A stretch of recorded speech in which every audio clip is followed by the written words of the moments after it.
Hello అండి అందరికీ welcome to my channel Gautam's world.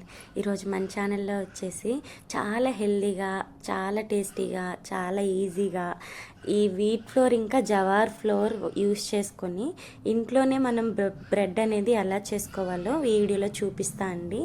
చాలా టేస్టీగా ఉంటుందండి. బయట కొనే పని లేకుండా ఇంట్లోనే మనం ఇలా చక్కగా బ్రెడ్ అనేది చేసుకోవచ్చు. ఈ బ్రెడ్ చూస్తేనే మీకు తెలిసిపోతుంది ఎంత బాగా వచ్చింది అనేది. చాలా టేస్టీగా ఉంటుందండి. దీనికోసం ముందుగా మనకి 80 ml వాటర్, ఇంకా 80 ml మిల్క్, 7 grams ఈస్ట్ కూడా యాడ్ చేసుకోవాలి.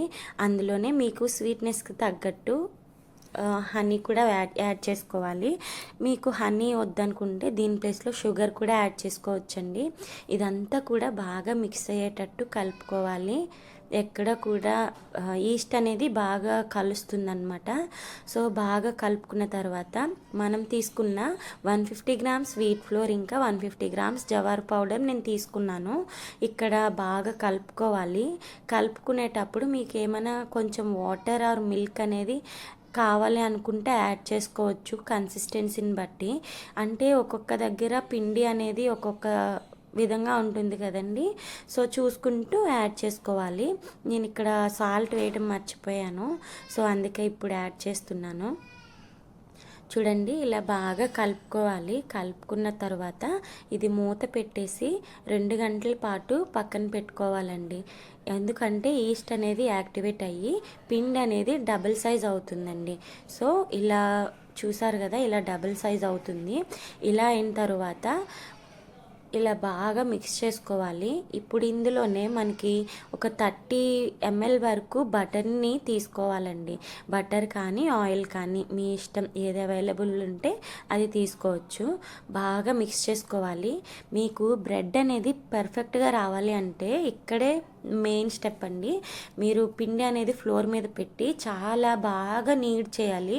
మినిమం 20 to 30 minutes పాటు నీడ్ చేసుకుంటే మీకు ఈ బ్రెడ్ అనేది చాలా పర్ఫెక్ట్గా మంచి స్ట్రక్చర్తో వస్తుంది.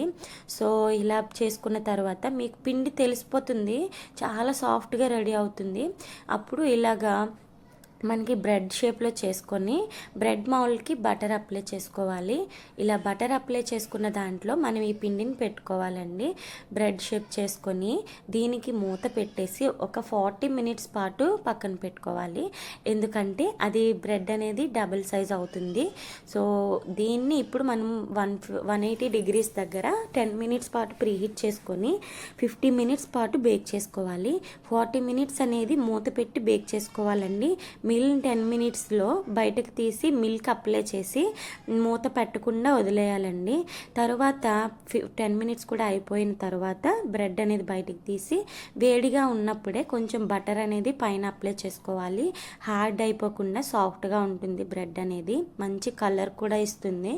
సో ఇలా అయిన తర్వాత మనకి డిమౌల్డ్ చేసేటప్పుడు మనం చాక్తో కూడా ఇలా తీసే పని లేదండి. కానీ నేను జస్ట్ పెట్టి చూసాను ఏమైనా అంటుకుందేమో అని, కానీ ఏం అంటుకోలేదండి. చాలా పర్ఫెక్ట్గా బేక్ అయింది. ఇలా అంతేనండి, చాలా ఎమ్మీగా బ్రెడ్ అనేది ఇంట్లోనే చక్కగా చేసుకోవచ్చు. ఇలా ఒక్కసారి మీ పిల్లలకు కూడా చేసి పెట్టండి, చాలా ఎమ్మీగా ఉంటుంది. ఒక్కసారి ఆ బ్రెడ్ చూస్తేనే మీకు తెలిసిపోతుంది ఆ స్ట్రక్చర్ కానీ, ఆ స్ట్రక్చరే కాదండి టేస్ట్ కూడా చాలా బాగా వచ్చింది. నేనే చాలా షాక్ అయ్యాను ఎంత బాగా ఎలా వచ్చింది అని. జొన్న పిండి ఇంకా గోధుమ పిండి యూస్ చేసాం కదా, చాలా బాగుంది. నేను అనుకున్న జొన్న పిండితో బాగా రాదేమో అని, కానీ చాలా బాగా వచ్చింది. ఒకసారి మీరు కూడా ట్రై చేసి చూడండి. త్వరలోనే నేను రాగి పిండితో కూడా ఎలా చేసుకోవాలో చూపిస్తాను. నేను ఈ బ్రెడ్తో ఇంకా బ్రెడ్ పిజ్జా ఇంకా అవకాడో టోస్ట్ కూడా చేశానండి. చాలా బాగుంది, మా బాబు ఇష్టంగా తిన్నాడు. ఒక్కసారి ఇలా ఇంట్లోనే హెల్తీగా పిల్లలకి చేసి పెట్టండి, చాలా బాగుంటుంది. ఈ వీడియో కనుక మీకు నచ్చితే ప్లీజ్ సబ్స్క్రైబ్ చేసుకోవడం మర్చిపోకండి. ట్రై చేసి చూడండి. ఏం వీడియో కావాలని ఎలా కమెంట్ సెక్షన్లో కమెంట్. అంతేనండి, ఉంటాను. ప్లీజ్ సబ్స్క్రైబ్ చేసుకోండి.